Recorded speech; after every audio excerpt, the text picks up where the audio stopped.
Steve and you have known each other before you got to this team. What's been the connection before, and what has he kind of communicated to you as for you to have to look forward to being here now? I've always had the utmost respect for Steve, and when I found out that he wanted to own a basketball team, I was like, what are the odds if I was so happy to play for him, you know? Y'all, this is the face of a man that knows he's been blessed with a second chance, and he finna be hooping. On September 11th of 2023, Kevin Porter Jr., who most of us refer to as KPJ, was arrested on domestic abuse charges in which he allegedly assaulted his girl at the time and physically harmed her. Now, without getting too much further into the graphic details and stuff, long story short, this situation messed him up big time. Like, bro, the season prior to that, he had just signed a 4-year deal with the Rockets worth $80 million. And it was basically just thrown away from what happened that day. You see, he was heading into the 2023-2024 season, coming off his best year yet.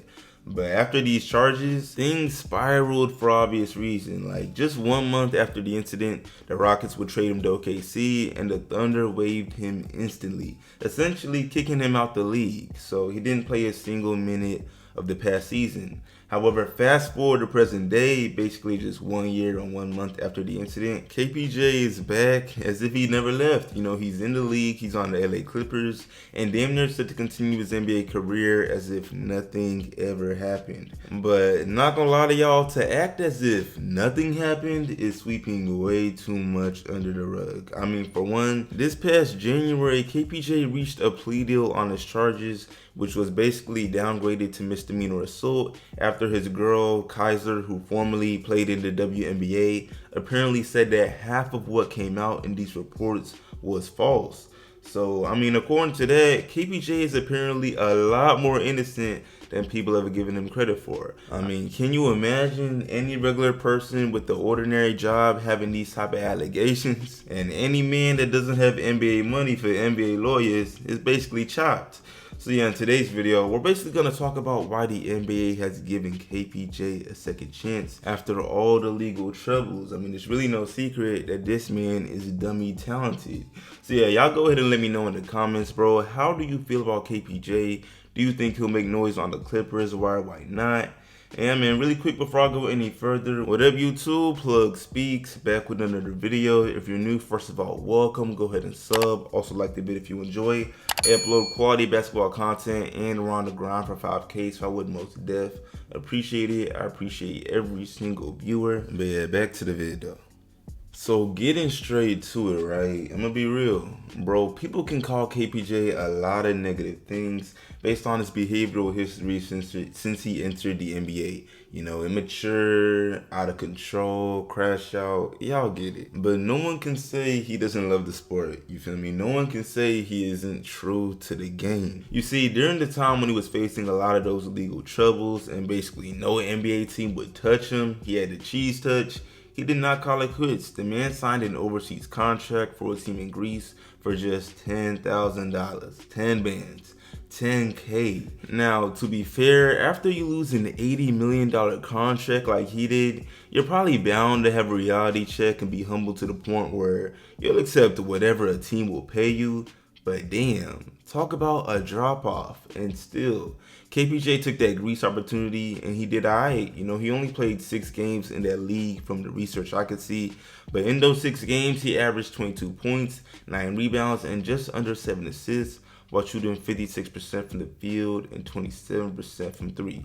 You know, numbers that for the most part are not crazy, but they would grant him some solid praise in the NBA. But obviously, being that this was overseas, it's hard to benchmark how good he was really playing. We be seeing bench warmers average 50 in China. But, you know, really, I bring up his overseas stint just to illustrate the journey KPJ has been on. I mean, albeit partially by his own doing, a lot of his journey has not been easy. You know, as soon as he suits up for the Clippers, he'll have played for his 3rd NBA team in just 5 seasons. We don't see that often for players of KPJ's caliber. But let me just tell it like this. Don't let the journeyman warning signs blind you from the fact that this man's ceiling is up there. The season before all of this went down in 2023, bro put up averages of 19 points, just under 6 assists and 5 rebounds on 44% shooting from the field and 36% from deep. He holds the record for being the youngest NBA player in history to drop 50 points, and he accomplished that while playing for the Rockets.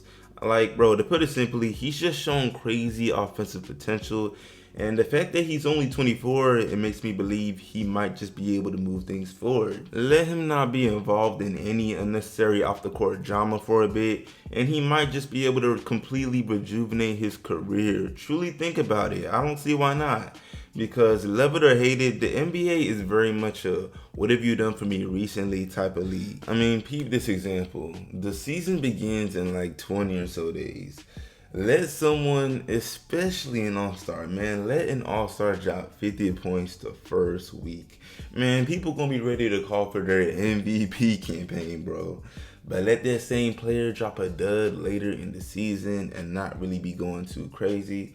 People gonna act like it never ever happened. And so yeah, we will see if KPJ can turn things around on the Clippers. And I'm fixing to wrap this video up, y'all, but really quick, I can't do it without speaking on the Clippers team dynamic and how he even fits into the system. Because man, I feel like any convo about the Clippers always feels like trying to boil the damn ocean. You feel me? Like, where does one even start? You know, they lost Paul George in the offseason, and although they still got plenty of talent between James Harden, Kawhi Leonard, Bones Highland and such, it'd just be hard to take this team seriously. You see, beginning with Kawhi, right? Man, last year I thought he was really gonna beat the injury-prone, load management merchant allegations. He played in 68 games in the regular season, and he hadn't played that many regular season games since 2017. Back when he was on the Spurs and the Warriors still had everyone mad. Yeah, that was a long time ago.